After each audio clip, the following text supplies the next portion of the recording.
यहोवा अपने सेवकों की वफादारी को बहुत अनमोल समझता है, और जब हम मुसीबतों के दौर में भी उसके वफादार रहते हैं तो वो इसे और भी अनमोल समझता है। जब हम यहोवा के वफादार रहते हैं तो यहोवा क्या करता है? वो भी खुशी खुशी हमसे वफादारी निभाता है। भजन 145 का 17 कहता है, यहोवा हर काम वफादारी से करता है। इसका मतलब है कि यहोवा पूरी तरह से भरोसे के लायक है। वो कभी अपने दोस्तों का साथ नहीं छोड़ेगा। आपको ये जानकर कैसा लगता है कि यहोवा आपकी तरफ है? इससे बड़ी आशीष और क्या हो सकती है? यहोवा अपनी असीम ताकत अपने लोगों की खातिर इस्तेमाल कर सकता है और करना भी चाहता है। इसलिए यहोवा की तरफ रहने में ही समझदारी है। हम में से ज्यादातर लोगों ने जब यहोवा की सेवा शुरू की तो हमने यही सोचा था कि हम हर हाल में यहोवा के वफादार रहेंगे। लेकिन थोड़ा फर्क है उसके वफादार रहने की इच्छा रखने, वफादार रहने का दावा करने और सचमुच उसके वफादार रहने में। आज नहीं तो कल हम में से हर एक की वफादारी परखी जाएगी। ऐसे में क्या आप यहोवा की तरफ खड़े रहेंगे? हमारी वफादारी कैसे परखी जा सकती है, इसे समझने के लिए उन घटनाओं पर ध्यान दीजिए जो सीनै वीराने में घटी थी। इजरायलियों को मिस्र से निकले कुछ ही समय हुआ था। उनका भी यही इरादा था कि वो हर हाल में यहोवा के वफादार रहेंगे। जब परमेश्वर ने उनके साथ एक करार किया तो उन्होंने उसके वफादार रहने का वादा किया, और यहोवा ने भी हमेशा उनसे वफादारी निभाने का वादा किया। इन घटनाओं से हम क्या सीख सकते हैं? जानने के लिए आइए सबसे पहले हम निर्गमन 20 का 1 से 7 में दिया ब्यौरा सुने। फिर परमेश्वर ने ये सारी आज्ञाएं बताई, मैं तुम्हारा परमेश्वर यहोवा हूँ, जो तुम्हें गुलामी के घर मिस्र से बाहर निकाल लाया। मेरे सिवा तुम्हारा कोई और ईश्वर न हो। तुम अपने लिए कोई मूरत न तराशना। ऊपर आसमान में, नीचे जमीन पर और पानी में जो कुछ है उनमें से किसी के भी आकार की कोई चीज ना बनाना। तुम उनके आगे दंडवत ना करना और ना ही उनकी पूजा करने के लिए बहक जाना, क्योंकि मैं तुम्हारा परमेश्वर यहोवा मांग करता हूँ कि सिर्फ मेरी भक्ति की जाए, मुझे छोड़ किसी और की नहीं। जो मुझसे नफरत करते हैं उनके गुनाह की सजा मैं उनके बेटों, पोतों और परपोतों को भी देता हूँ। जो मुझसे प्यार करते हैं और मेरी आज्ञाएं मानते हैं उनकी हजारों पीढ़ियों से मैं वफादारी निभाता हूँ। तुम अपने परमेश्वर यहोवा के नाम का गलत इस्तेमाल न करना, क्योंकि जो उसके नाम का गलत इस्तेमाल करता है उसे यहोवा सजा दिए बिना नहीं छोड़ेगा। जरा कल्पना कीजिए यहाँ क्या हो रहा है। इसराइलियों ने उस वक्त यहोवा की लाजवाब ताकत देखी थी जब मिस्र पर 10 विपत्तियां आई और जब उन्होंने लाल सागर पार किया था। अब 3 महीने बाद वे सिनै पहाड़ के सामने खड़े हैं जो बुरी तरह कांप रहा है। तेज गर्जन हो रहा है, बिजली चमक रही है, घना बादल छाया हुआ है, धुआं उठ रहा है और नरसिंगे जैसी जोरदार आवाज लगातार सुनाई दे रही है। ऐसे में यहोवा अपने बारे में बताता है कि वो वफादार परमेश्वर है और वादा करता है कि जो लोग सिर्फ उसकी भक्ति करते हैं वो उनसे वफादारी निभाएगा। दूसरे शब्दों में कहें तो यहोवा अपने लोगों से कह रहा है, अगर तुम मेरी तरफ रहोगे तो मैं भी तुम्हारी तरफ रहूंगा। यहोवा का ये वादा सुनकर इस्राएलियों ने क्या कहा? आइए निर्गमन 24 का 3 से 18 में दिया ब्यौरा सुने। फिर मूसा ने लोगों को वे सारी बातें बताई जो यहोवा ने कही थी और सारे न्याय सिद्धांत सुनाए। तब सब लोगों ने एक मत होकर कहा, यहोवा ने जो जो कहा है वो सब करना हमें मंजूर है। फिर मूसा ने वे सारी बातें लिख डाली जो यहोवा ने उससे कही थी। फिर वो सुबह तड़के उठा और उसने पहाड़ के नीचे एक वेदी बनाई और इसराइल के 12 गोत्रों के लिए यादगार के तौर पर 12 पत्थर खड़े किए। इसके बाद उसने कुछ जवान इस्राएली आदमियों को भेजा और उन्होंने यहोवा के लिए होम बलियां चढ़ाई और बैलों की शांति बलि अर्पित की। फिर मूसा ने उन जानवरों के खून में से आधा खून लेकर कटोरों में डाला और आधा खून वेदी पर छिड़क दिया। तब मूसा ने करार की किताब ली और उसे लोगों के सामने पढ़कर सुनाया। उन्होंने कहा, यहोवा ने जो जो कहा है वो सब हम करेंगे और उसकी हर आज्ञा मानेंगे। तब मूसा ने वो खून लेकर लोगों पर छिड़का और कहा, तुमने इन बातों को मानने की हामी भरी है, इसलिए यहोवा ने तुमसे जो करार किया उसे ये खून पक्का करता है। फिर मूसा और हारून, नादाब और अबीहू और इस्राएल के मुखियाओं में 70 आदमी पहाड़ पर गए। वहां उन्होंने इस्राएल के परमेश्वर को देखा। उसके पैरों के नीचे नीलम के फर्श जैसा कुछ दिखाई दिया, जो स्वर्ग सा शुद्ध और निर्मल था। परमेश्वर ने उन खास आदमियों को कुछ नहीं किया और उन्होंने सच्चे परमेश्वर का एक दर्शन देखा और खाया पिया। यहोवा ने अब मूसा से कहा, तू यहाँ पहाड़ के ऊपर मेरे पास आ और यहीं रहे। मैं तुझे पत्थर की पटियाएं दूंगा जिन पर मैं अपना कानून और अपनी आज्ञाएं लिखूंगा, ताकि ये लोगों को सिखाई जाए। तब मूसा अपने सेवक यहोशू के साथ गया और मूसा सच्चे परमेश्वर के पहाड़ के ऊपर चढ़ा। मूसा ने इस्राएल के मुखियाओं से कहा था, जब तक हम वापस नहीं आते तुम सब यहीं रहना। हारून और हूर तुम्हारे साथ रहेंगे। अगर किसी का मुकदमा हो तो वो उनके पास जाए। फिर मूसा पहाड़ के ऊपर चढ़ा, जिसकी चोटी बादल से ढकी हुई थी। यहोवा की महिमा का तेज सीनै पहाड़ पर बना रहा और 6 दिन तक पहाड़ बादल से ढका रहा। फिर 7वें दिन परमेश्वर ने बादल में से मूसा को पुकारा। पहाड़ के नीचे जो इस्राएली देख रहे थे, उन्हें यहोवा की महिमा का तेज धधकती आग जैसा दिखाई दे रहा था। फिर मूसा बादल के अंदर गया और पहाड़ पर चढ़ा। वो 40 दिन और 40 रात वहीं पहाड़ पर रहा। इसराइलियों में कैसी खुशी की लहर दौड़ गई होगी। वो सच्चे परमेश्वर के सामने खड़े हैं और खुद उसे ये वादा करते सुन रहे हैं कि वो उनका वफादार रहेगा और वो उसके साथ करार कर रहे हैं। निर्गमन 19:5 में यहोवा उनसे कहता है, अगर तुम सख्ती से मेरी आज्ञा का पालन करोगे और मेरा करार मानोगे तो सब देशों में से तुम मेरी खास जागीर बन जाओगे, क्योंकि मैं ही पूरी धरती का मालिक हूँ। तब इस्राएलियों ने भी जाहिर किया कि वो हर हाल में यहोवा की बात मानेंगे, यानी उसके वफादार रहेंगे। उन्होंने एकमत होकर कहा, यहोवा ने जो जो कहा है वो सब हम करेंगे और उसकी हर आज्ञा मानेंगे।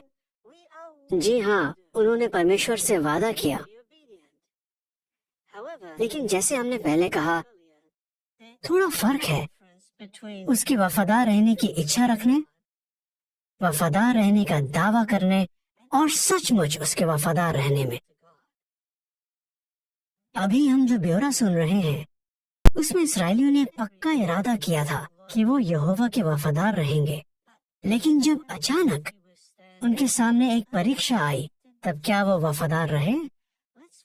जानने के लिए आइए निर्गमन 32 का 1 से 35 की रिकॉर्डिंग सुने।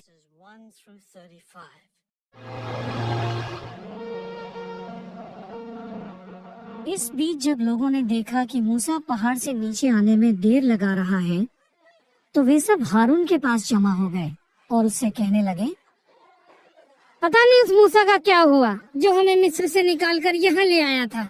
इसलिए अब हमारी अगुवाई के लिए तू एक देवता बना दे। इस पर हारून ने उनसे कहा, तुम सब अपनी पत्नियों और बेटे बेटियों की सोने की बालियां निकालकर मेरे पास ले आओ। फिर उन सब ने जाकर अपने बीवी बच्चों की सोने की बालियां निकाली और लाकर हारून को दे दी। हारून ने वो सोना लिया और नकाशी करने वाले औजार से एक बछड़े की मूरत तैयार की। फिर लोग कहने लगे, हे इस्राएल, यही तेरा परमेश्वर है जो तुझे मिस्र देश से बाहर ले आया है। जब हारून ने ये देखा तो उसने बछड़े के सामने एक वेदी बनाई। फिर उसने ऐलान किया, कल यहोवा के लिए एक त्योहार होगा। अगले दिन लोग सुबह तड़के उठे और होम बलियां चढ़ाने और शांति बलियां अर्पित करने लगे। इसके बाद लोगों ने बैठकर खाया पिया, फिर वे उठकर मौज मस्ती करने लगे। अब यहोवा ने मूसा से कहा, तू नीचे जा, क्योंकि तेरे लोगों ने जिन्हें तू मिस्र से निकाल लाया है खुद को भ्रष्ट कर लिया है। मैंने उन्हें जिस राह पर चलने की आज्ञा दी थी वे उससे कितनी जल्दी भटक कर दूर चले गए हैं। उन्होंने अपने लिए बछड़े की मूरत बना ली है और वे उसके आगे दंडवत कर रहे हैं और बलियां चढ़ाकर कह रहे हैं, हे इस्राएल, यही तेरा परमेश्वर है जो तुझे मिस्र से बाहर निकाल लाया है। यहोवा ने मूसा से ये भी कहा, मैं देख सकता हूँ कि ये लोग कितने ढीठ हैं, इसलिए अब तू मुझे मत रोक। मेरे क्रोध की ज्वाला उन्हें भस्म करके ही रहेगी और मैं उनके बदले तुझसे एक बड़ा राष्ट्र बनाऊंगा। तब मूसा ने अपने परमेश्वर यहोवा से फरियाद की, हे यहोवा, तू क्यों अपने लोगों पर भड़क रहा है? तू कितने बड़े बड़े अजूबे करके अपने शक्तिशाली हाथ से उन्हें मिस्र से निकाल कर लाया है। अब तू क्यों उन्हें मिटा देना चाहता है? क्यों मिस्रियों को ये कहने का मौका मिले वो उनका बुरा करने के इरादे से ही उन्हें ले गया, ताकि पहाड़ों पर ले जाकर मार डाले और उन्हें मिटा दे।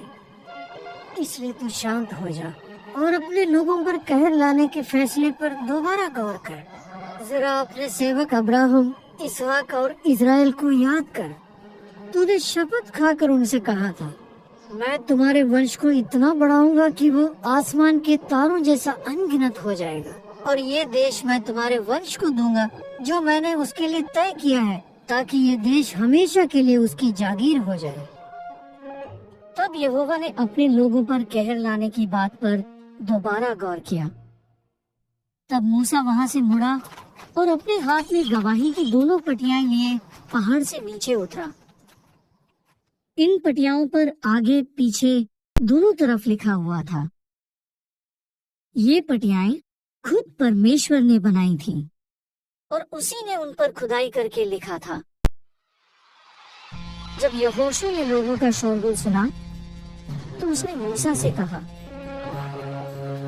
छावनी से युद्ध का शोर सुनाई दे रहा है। मगर मूसा ने कहा, ये गाने की आवाज न किसी जीत के जश्न की है, न ही हार के गम का हाहाकार है। मुझे तो एक अलग किस्म का गाना बजाना सुनाई दे रहा है।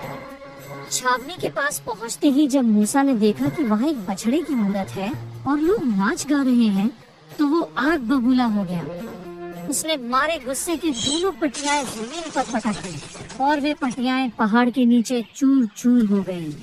उसने वो बछड़ा लिया और उसे आग में जला दिया और चूर चूर कर डाला। फिर उसने वो चूरा पानी पर बिखरा दिया और वो पानी इस्राएलियों को पिला दिया। मूसा ने हारून से कहा, आखिर लोगों ने तेरे साथ ऐसा क्या किया कि तूने उनको इतने बड़े पाप में फंसाया? हारून ने कहा, मालिक, मुझ पर भड़क न जाना। तू तो अच्छी तरह जानता है कि इन लोगों का मन हमेशा बुराई की तरफ झुका रहता है। वो आकर मुझसे कहने लगे, पता नहीं उस मूसा का क्या हुआ जो हमें मिस्र से निकाल कर यहाँ ले आया था, इसलिए अब हमारी अगुवाई के लिए तू एक देवता बना दे। तब मैंने उनसे कहा, तुम में से जिस जिसके पास सोना है वो लाकर मुझे दे दे। फिर जब मैंने वो सोना आग पे डाला तो उससे बछड़ा तैयार हो गया। मूसा ने देखा कि लोगों ने हद कर दी है, क्योंकि हारून ने उन्हें ऐसा करने की छूट दे दी थी और इस वजह से वे अपने दुश्मनों के सामने शर्मिंदा हो गए हैं। मूसा छावनी के द्वार पर अपनी जगह खड़ा हो गया और उसने कहा, तुम में से कौन कौन यहोवा की तरफ है, वो मेरे पास आ जाए।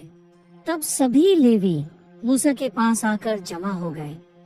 मूसा ने उनसे कहा, इस्राएल के परमेश्वर यहोवा ने कहा है, तुम में से हर कोई अपनी तलवार बांध ले और पूरी छावनी में घूमकर हर एक द्वार पर जाए और अपने भाई, पड़ोसी और करीबी दोस्त को मार डाले तब लेवियों ने ठीक वही किया जो मूसा ने उनसे कहा था। उस दिन करीब 3000 आदमी मारे गए। फिर मूसा ने उन लेवियों से कहा, आज के दिन तुम सब यहोवा की सेवा के लिए खुद को अलग करो। तुम अपने बेटों और भाइयों के खिलाफ जाने के लिए तैयार हो गए, इसलिए आज परमेश्वर तुम्हें आशीष देगा। फिर अगले ही दिन मूसा ने लोगों से कहा, तुम लोगों ने बहुत बड़ा पाप किया है। मैं यहोवा को मनाने की कोशिश करूंगा, हो सकता है वो तुम्हें माफ कर दे। तब मूसा यहोवा के पास आया और उससे कहने लगा, लोगों ने बहुत बड़ा पाप किया है। उन्होंने सोने का एक देवता बनाया है। फिर भी हो सके तो उनका पाप माफ कर दे। अगर नहीं तो मेरी विनती है कि तू अपनी किताब से मेरा नाम मिटा दे। मगर यहोवा ने मूसा से कहा, जिस किसी ने मेरे खिलाफ पाप किया है, मैं उसका नाम अपनी किताब से मिटा दूंगा। अब तू जा और लोगों को उस जगह ले जा जिसके बारे में मैंने तुझे बताया है।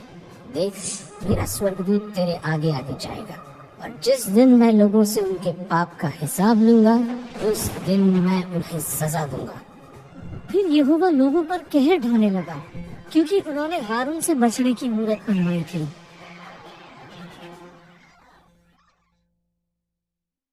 शुरू में इस्राएलियों ने भले ही सोचा था कि वो यहोवा के वफादार रहेंगे, मगर उनका विश्वास सिर्फ तब तक टिका रहा जब तक मूसा उनकी आंखों के सामने था। जब मूसा को सीनै पहाड़ से नीचे आने में देरी हुई तो वो एकदम घबरा गए। शायद उन्हें लगा कि मूसा ने उन्हें छोड़ दिया है, या वो वहीं ऊपर पहाड़ पर मर गया। उन्होंने चाहे जो भी सोचा हो, अब उन्हें लगा कि इस वीराने में वो बिल्कुल अकेले हैं, क्योंकि मूसा उनके साथ नहीं था। ये उनकी वफादारी की परख थी।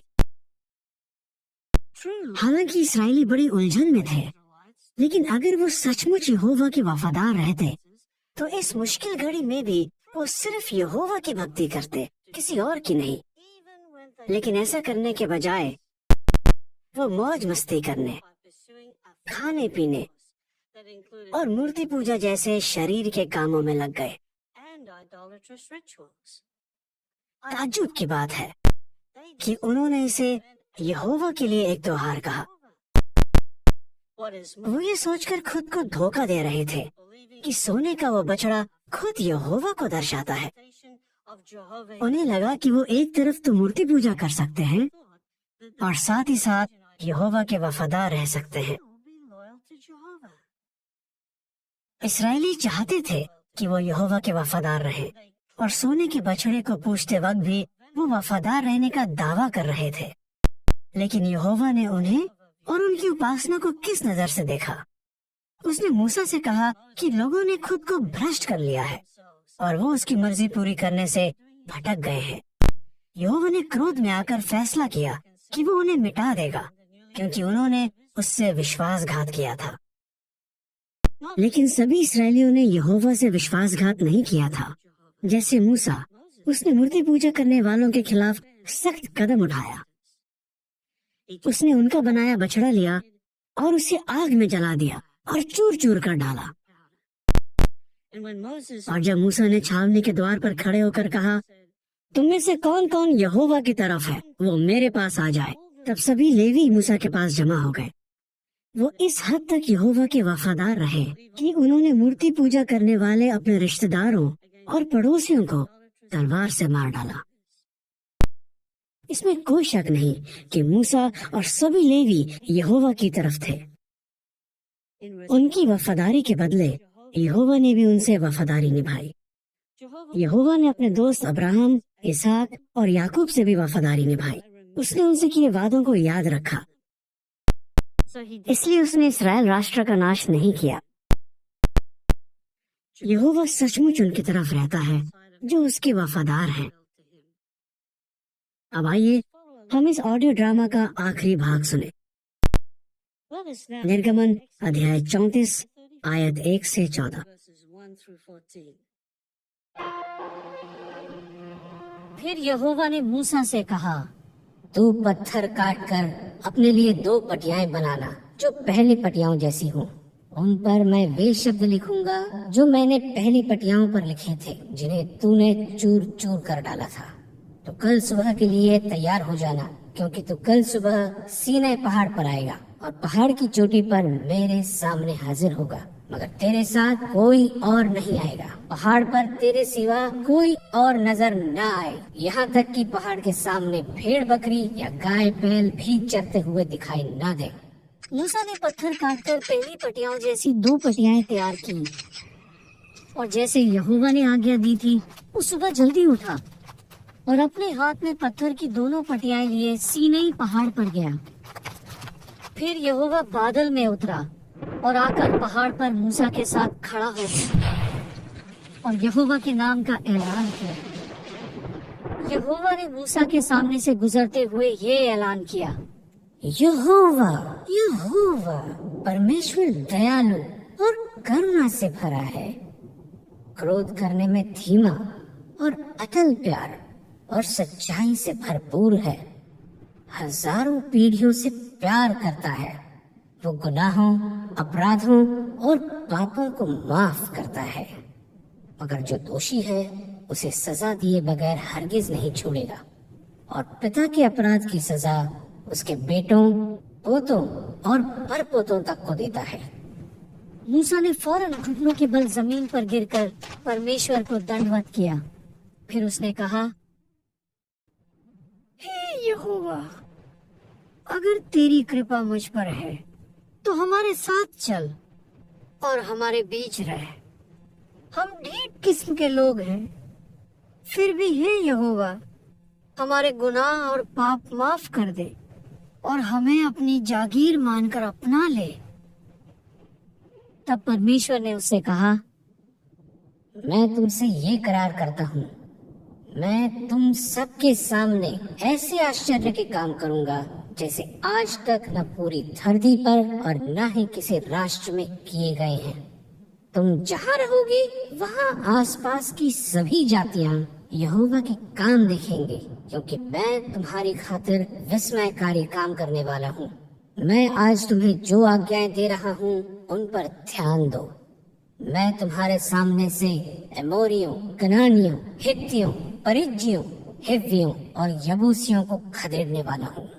तुम ध्यान रखना कि तुम जिस देश में जा रहे हो वहाँ के निवासियों के साथ कोई करार नहीं करोगे, वरना ये तुम्हारे लिए एक फंदा साबित होगा।